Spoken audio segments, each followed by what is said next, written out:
Saudara, firman Tuhan masih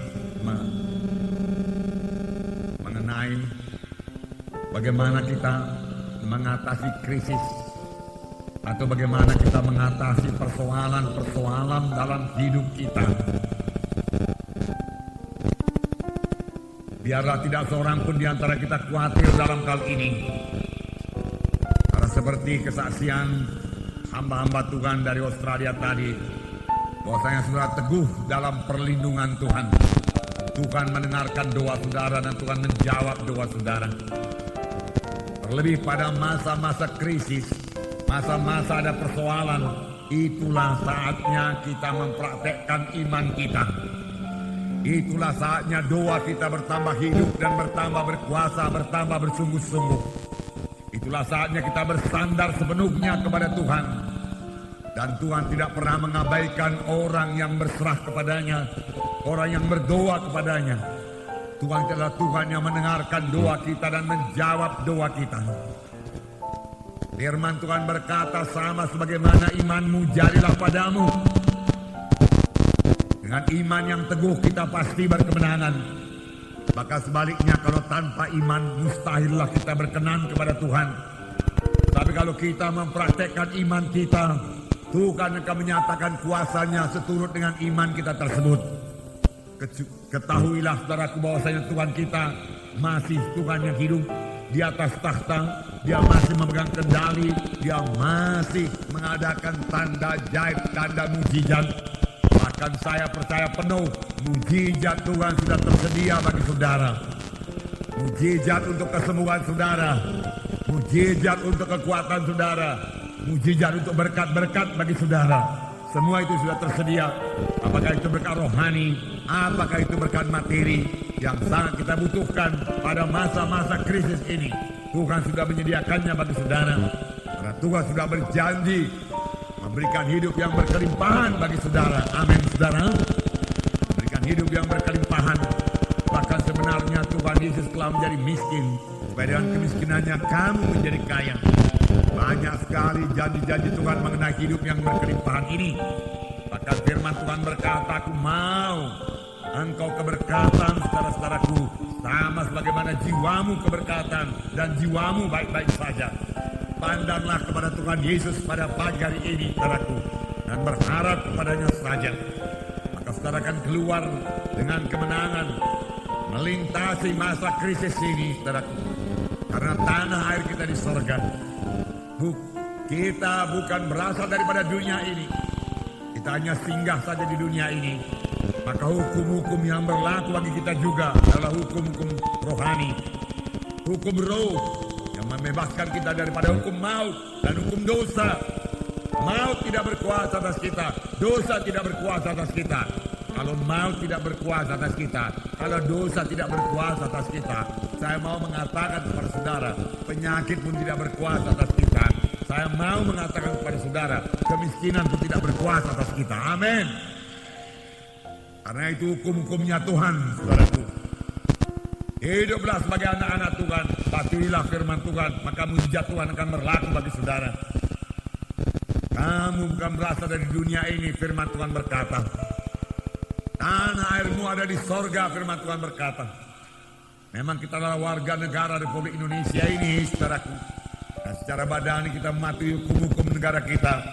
Tapi secara rohani, saudaraku, kita harus mematuhi hukum-hukum sorga. Dan mempraktekkan firman Tuhan dalam hidup kita.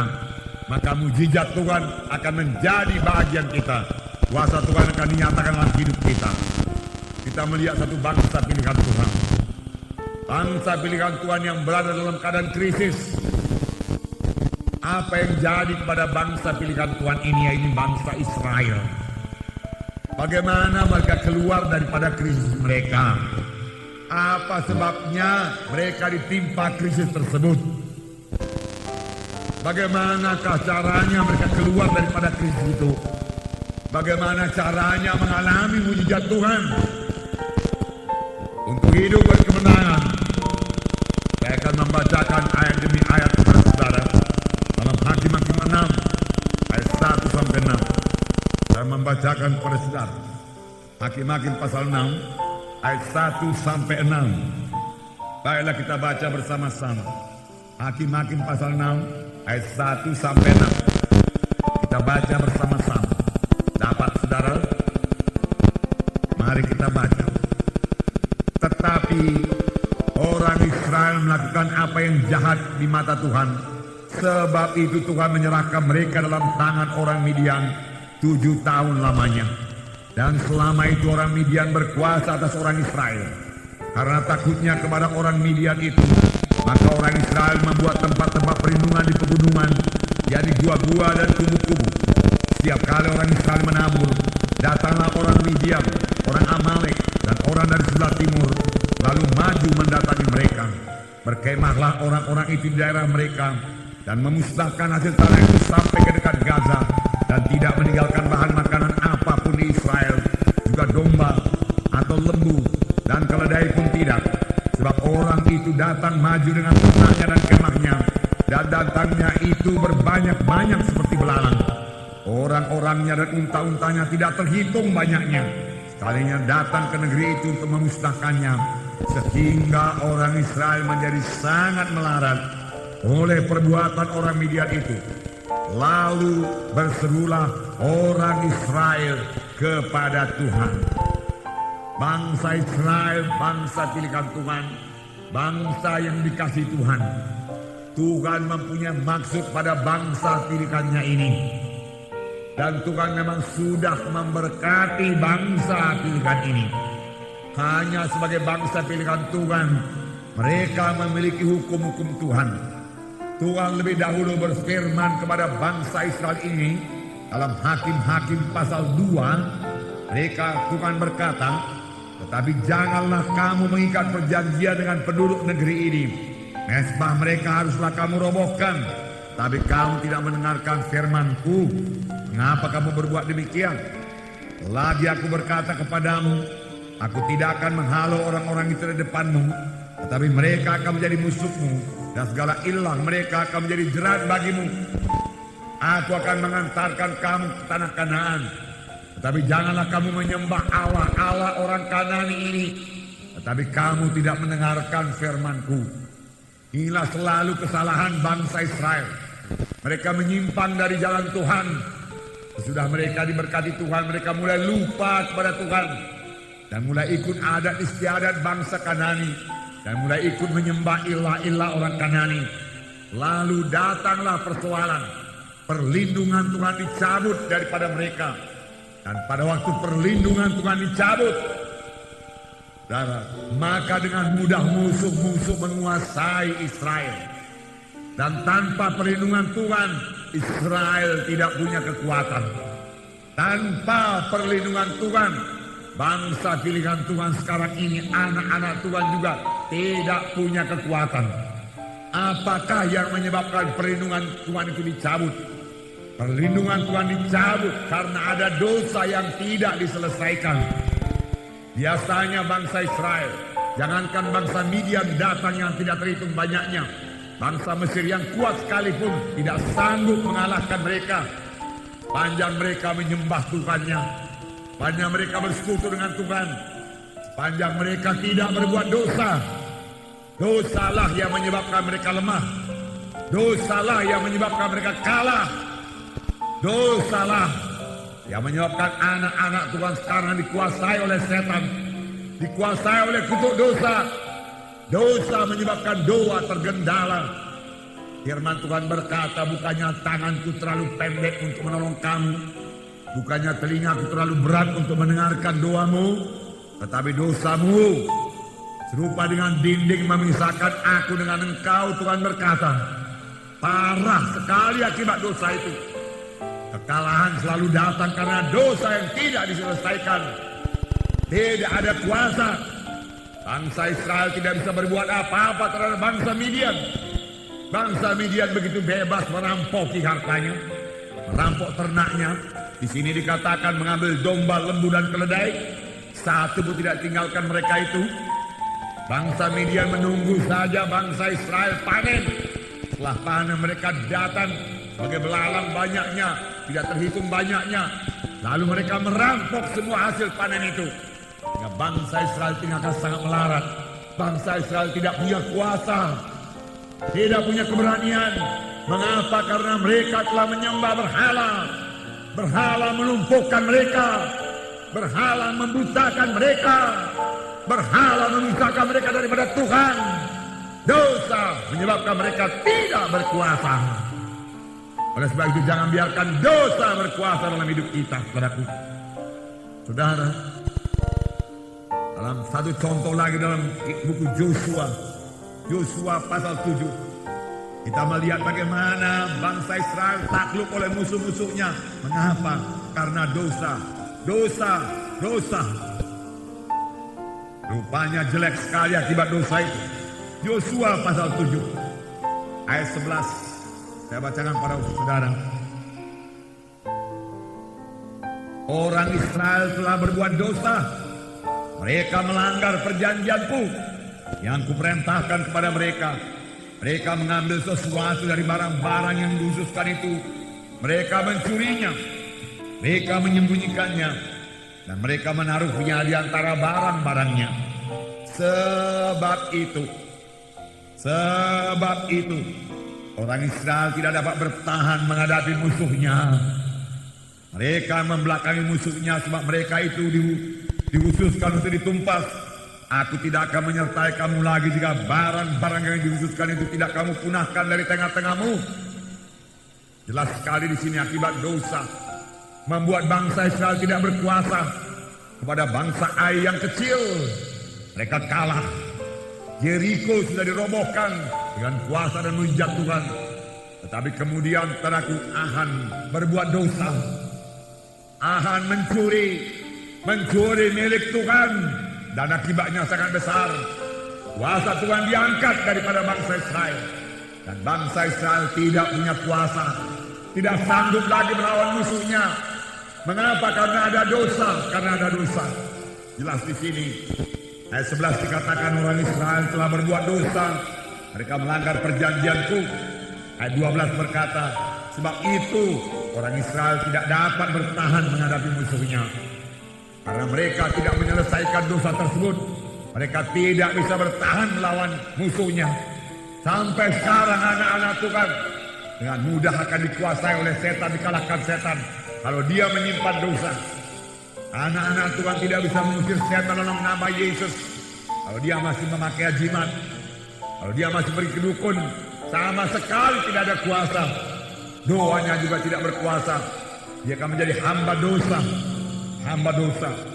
Tetapi akibat yang paling ngeri daripada dosa adalah hukuman yang kekal. Firman Tuhan berkata, upah dosa itu maut. Oleh sebab itu selesaikan segera dosa. Bertobat dengan segera. Bagaimana bangsa Israel bertobat. Juga dosa membawa kita jatuh pada kutuk dosa. Kutuk dosa, yaitu kemiskinan. Kutuk dosa yang kedua, saudaraku, kutuk dosa yang kedua, penyakit yang tidak sembuh-sembuh. Kutuk dosa yang paling parah, yaitu hukuman yang kekal. Tapi firman Tuhan berkata, Kristus Yesus telah mengangkat semua kutuk dosa kita dan memberikan berkat Abraham kepada kita. Amin. Sepanjang kita mau meninggalkan dosa itu, bertobat dengan sungguh-sungguh. Karena dosa melumpuhkan, dosa memisahkan kita daripada Tuhan, dosa menarik kuasa Tuhan daripada kita, dosa membutakan mata rohani kita. Lihat saja Simpson berbuat dosa. Apa jadinya? Simpson jadi buta dan berputar-putar. Demikian juga secara rohani. Kalau kita berbuat dosa, kita menjadi buta secara rohani, tidak mengerti jalan-jalan Tuhan. Jadi parah sekali akibat dosa itu. Mari tinggalkan semua dosa. Mari bertobat dengan sungguh-sungguh. Bagaimana bangsa Israel bertobat. Firman Tuhan berkata bahwasanya kita dalam peperangan. Kita perlu kekuatan dalam peperangan. Dengan dosa yang kita simpan, maka kita tidak akan kuat melawan musuh kita. Firman Tuhan tadi berkata dalam Hakim-Hakim itu, bangsa Israel telah berbuat dosa. Itu sebabnya mereka tidak tahan, tidak bisa bertahan melawan musuhnya. Mereka ditentukan untuk dikalahkan. Mereka ditentukan untuk ditumpas. Karena dosa tidak diselesaikan. Dosa membuka pintu kepada setan. Dosa membuka pintu kepada musuh untuk mengalahkan kita. Oleh sebab itu tinggalkan semua dosa, tinggalkan semua dosa. Firman Tuhan Ibrani 12, saudaraku, sudah sering kita baca. Kita ini berada dalam perlombaan. Oleh sebab itu buangkanlah segala dosa, buangkanlah segala beban-beban berat. Amin, saudara. Buangkan segala beban-beban berat. Kekurangan penyangkalan diri, bermalas-malas, saudaraku, berlajak-lajak merupakan beban. Orang dunia ini sekarang kerjanya mencari kesenangan dunia ini, bermewah-mewah, saudaraku. Saudara, tetapi kita menyangkal diri kita. Amin, saudara. Menyangkal diri kita untuk menyampaikan panggilan Tuhan dalam hidup kita. Apa yang terjadi kepada bangsa Israel? Saudara, setiap kali orang Israel selesai menabur, datanglah orang Midian, orang Amalek dari sebelah timur, maju mendatangi mereka, berkemahlah mereka, tidak terhitung jumlahnya, sudah belalang banyaknya. Lalu mereka meninggal, lalu mereka mengambil semua bahan makanan tersebut. Mereka tidak meninggalkan apa-apa di Israel, sehingga Israel menjadi sangat melarat. Israel menjadi ketakutan, maka mereka bersembunyi di gua-gua. Israel telah menjadi sangat melarat. Mereka tidak lagi. Israel dalam keadaan krisis. Bagaimanakah jalan keluarnya? Saya membacakan pada saudara ayat 7. Ayat 7. Ketika orang Israel berseru kepada Tuhan karena orang Midian itu, maka Tuhan mengutus orang nabi kepada orang Israel yang berkata kepada mereka, beginilah firman Tuhan Allah Israel, akulah yang menuntun kamu keluar dari Mesir dan membawa kamu keluar dari rumah perbudakan. Aku melepaskan kamu dari tangan orang Mesir dan dari tangan semua orang yang menindas kamu. Bahkan aku menghalau mereka dari depanmu dan negeri mereka kuberikan kepadamu. Dan aku telah berfirman kepadamu, akulah Tuhan Allahmu. Maka janganlah kamu menyembah Allah orang Amori yang negerinya kamu diami ini. Tetapi kamu tidak mendengarkan firmanku. Tuhan memperingatkan bangsa Israel setelah mereka berseru kepada Tuhan. Jadi langkah yang pertama yaitu kembali kepada Tuhan dalam pertobatan yang sungguh-sungguh, kemudian berdoa dengan sungguh-sungguh kepada Tuhan. Banyak doa anak-anak Tuhan tidak didengarkan Tuhan karena doanya asal-asalan saja. Saudaraku, Tuhan mau kita berdoa dengan sungguh-sungguh. Amin, saudara. Dengan sungguh-sungguh. Yesus bangun pagi-pagi hari ketika hari masih gelap. Lalu dia berdoa kepada Bapanya di sorga. Saudaraku, sangkal diri saudara untuk bisa berdoa dengan sungguh-sungguh kepada Tuhan. Amin. Saya berkata kepada saudara, itulah kekuatan saudara, itulah kemenangan saudara. Dan tiap-tiap kali saudara mau berdoa dengan berkemenangan, saudara harus dapat menyangkal diri saudara. Sepanjang yang saudara minta itulah kehendak Tuhan, maka Tuhan akan menjawab doa saudara. Dan kalaupun ada dosa, sepanjang saudara bertobat dengan sungguh-sungguh, meninggalkan segala dosa itu. Kalau dosa itu berupa ajimat berhala, saudara buangkan, saudara bakar dalam nama Yesus. Dengan satu perjanjian kepada Tuhan, aku bertobat dengan sungguh-sungguh Tuhan. Lalu saudara berdoa dengan sungguh-sungguh kepada Tuhan, maka Tuhan akan mengampuni saudara. Maka Tuhan akan memulihkan keadaan saudara. Maka Tuhan akan mendengarkan doa saudara. Amin. Doa yang bersungguh-sungguh. Jangan terus menyerah. Di dalam Alkitab diterangkan mengenai seorang perempuan Kanani yang mohon supaya anaknya yang sakit sawan disembuhkan. Dia datang kepada Tuhan Yesus. Tuhan, sembuhkan anakku Tuhan. Dia sakit sawan, dia sangat menderita. Apakah Tuhan tidak mengasihi anaknya itu? Tuhan mengasihi anaknya itu. Tetapi Tuhan tidak menjawab suatu apapun. Kemudian datang pula murid-murid menyuruh supaya perempuan Kanani itu pergi. Perempuan Kanani bukan orang Yahudi, dia orang Kanaan. Tuhan, kasihanilah aku Tuhan. Perempuan Kanaan ini tidak menyerah. Dia berdoa lagi dengan sungguh-sungguh, Tuhan kasihanilah aku Tuhan. Tuhan Yesus berkata tidak patut diambil roti daripada anak-anak lalu memberikannya kepada anjing. Tuhan sudah menyebut dia anjing. Tetapi begitu pun dia tidak mundur juga. Dia tahu Tuhan itu Tuhan yang baik, Tuhan yang pemurah, Tuhan yang pengasih. Tetapi Tuhan yang tidak mau kompromi dengan dosa. Tuhan lebih dahulu menyadarkan bahwasanya dia orang berdosa. Dia harus bertobat. Dia hanya seperti anjing saja. Tetapi dia berkata, betullah Tuhan, aku orang berdosa. Aku memang seperti anjing saja Tuhan. Namun lihatlah Tuhan, anjing-anjing pun bisa menerima remah-remah dari meja tuannya. Apakah kata Tuhan Yesus, hai perempuan, besarlah imanmu. Hai perempuan, besarlah imanmu. Jadilah padamu sama seperti yang kau kehendaki, maka anaknya sembuh pada ketika itu juga. Inilah doa yang sungguh-sungguh kepada Tuhan, doa yang tidak kenal menyerah. Banyak anak-anak Tuhan berhenti pada saat doanya hampir dijawab oleh Tuhan. Berkali-kali sudah berdoa, berkali-kali sudah berdoa. Tuhan bermaksud menjawab doanya, besok menjawab doanya. Doanya sudah bersungguh-sungguh kepadaku. Hanya tinggal mencapai finalnya saja lagi. Tetapi pada hari itu dia tidak berdoa atau berdoa sebentar saja. Dia kehilangan berkat Tuhan. Bertekun dalam doa, amin. Jangan mau menyerah dalam doa. Doa adalah kekuatan kita, saudaraku. Doa memberi kehidupan kepada kita. Doa menyegarkan kita, saudaraku.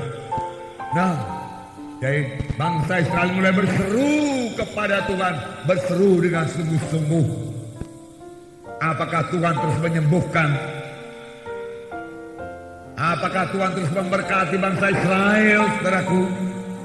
Apakah mereka segera bebas daripada persoalannya? Biasanya pun tidak.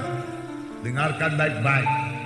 Apabila anak-anak Tuhan sudah ditimpa persoalan karena ada sesuatu yang tidak beres dalam hidupnya, misalnya dia jatuh sakit, lalu dia menderita, kemudian dia berdoa kepada Tuhan, kerap kali Tuhan tidak menyembuhkan terus penyakitnya, tidak. Tuhan mau menyadarkan dia lebih dahulu dari dosa-dosanya. Tuhan mau menyadarkan dia lebih dahulu daripada jalannya yang sudah menyimpan daripada jalan Tuhan. Tuhan mau kembalikan dia pada jalan Tuhan. Kemudian Tuhan menyembuhkan dia. Amin. Itu sebabnya di sini, saudaraku, ketika orang Israel berseru kepada Tuhan karena orang Midian itu, maka Tuhan mengutus seorang nabi pada orang Israel.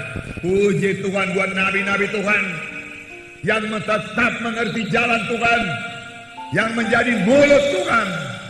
Dan sampai sekarang ini masih ada panggilan nabi. Oh, rindulah saudaraku, rindulah, jadilah orang rohani, mengertilah menyambut maksud Tuhan, mengertilah jalan Tuhan. Biarlah karunia-karunia nabi bekerja dalam saudara, karena saya yakin penuh karunia nabi masih bekerja sampai sekarang ini, amin. Dan Tuhan bisa memberikan pengertian-pengertian rohani kepada saudara, sama seperti dahulu dia bicara kepada nabi-nabinya, yang saudara mengerti jalan Tuhan. Nabi itu berkata, beginilah firman Tuhan. Dia kenal firman Tuhan. Dia tahu kehendak Tuhan. Alangkah baiknya ini. Aku yang menuntun kamu keluar dari tanah Mesir, membawa kamu ke dalam tanah perjanjian ini.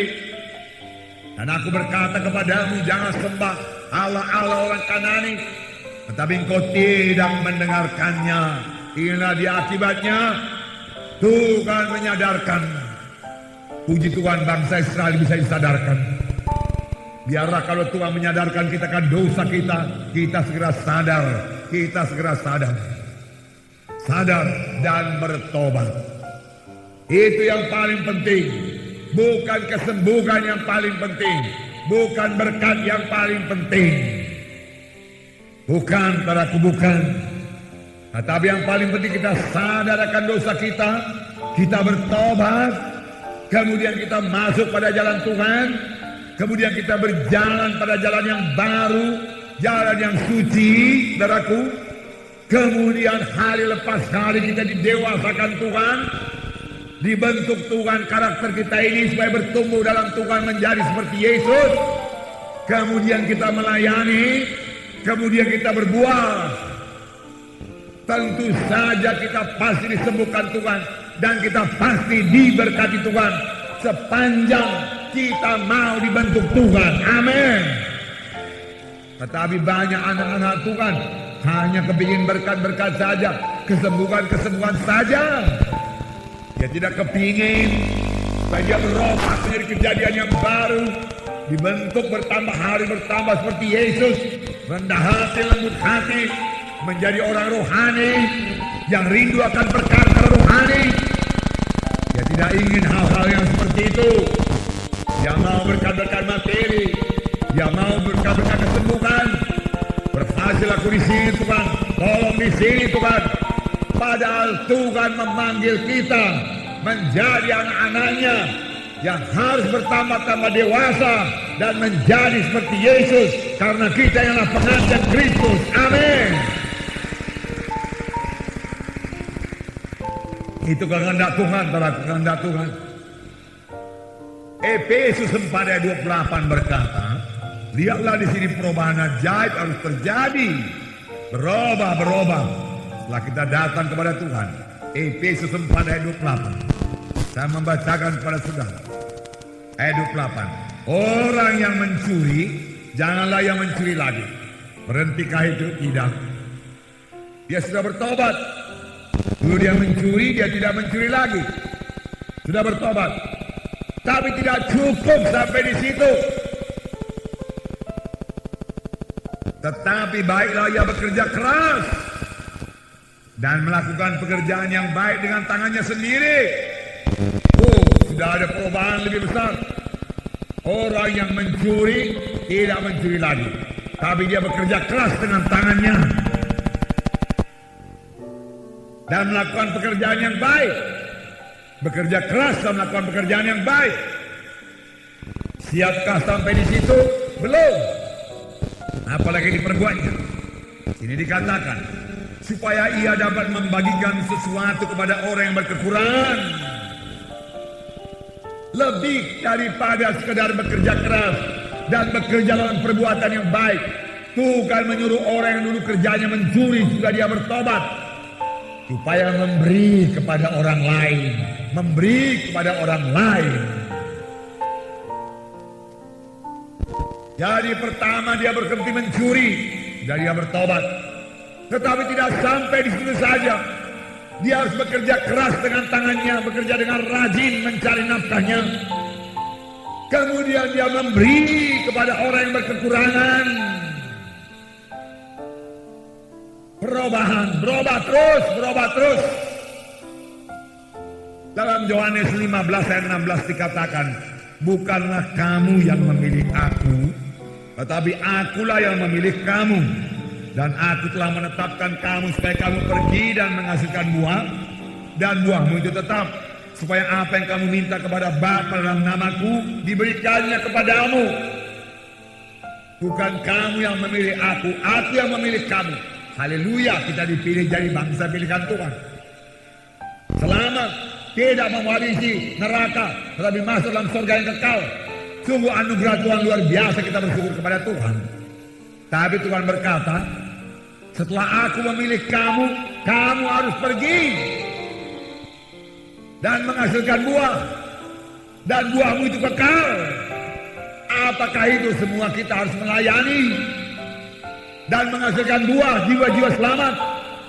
Kemudian sesudah itu baru Tuhan berkata, supaya barang apapun yang kamu minta kepada Bapa dalam namaku, kuberikan padamu.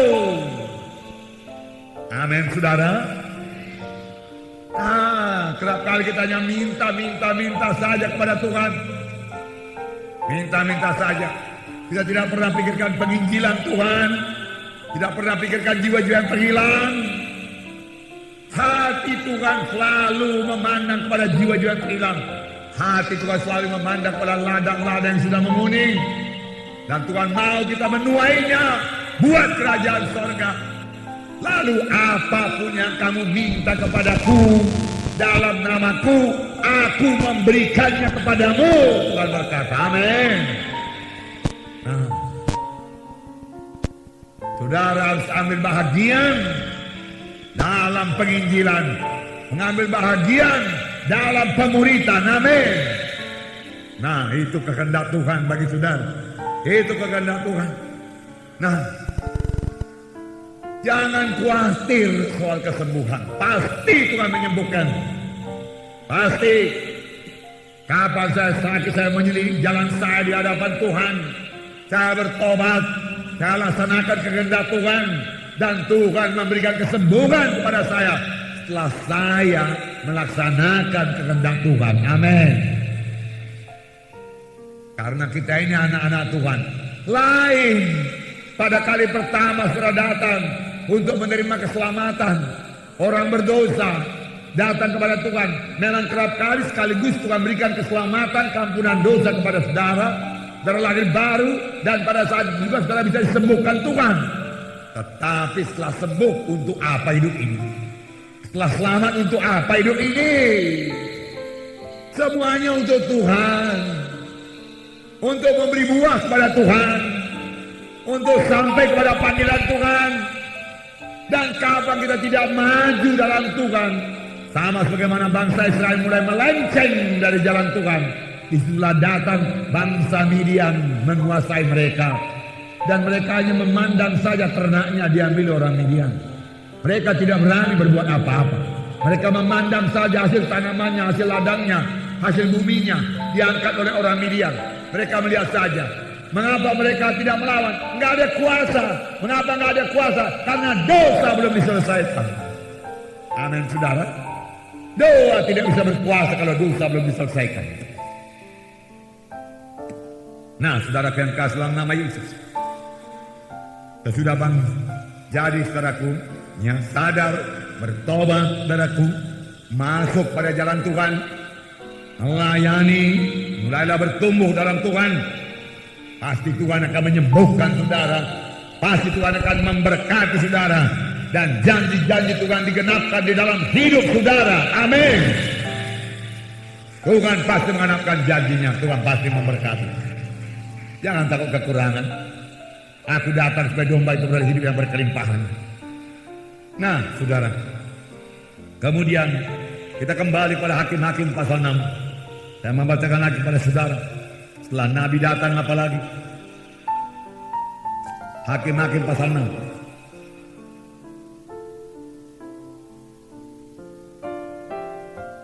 Ayat 11.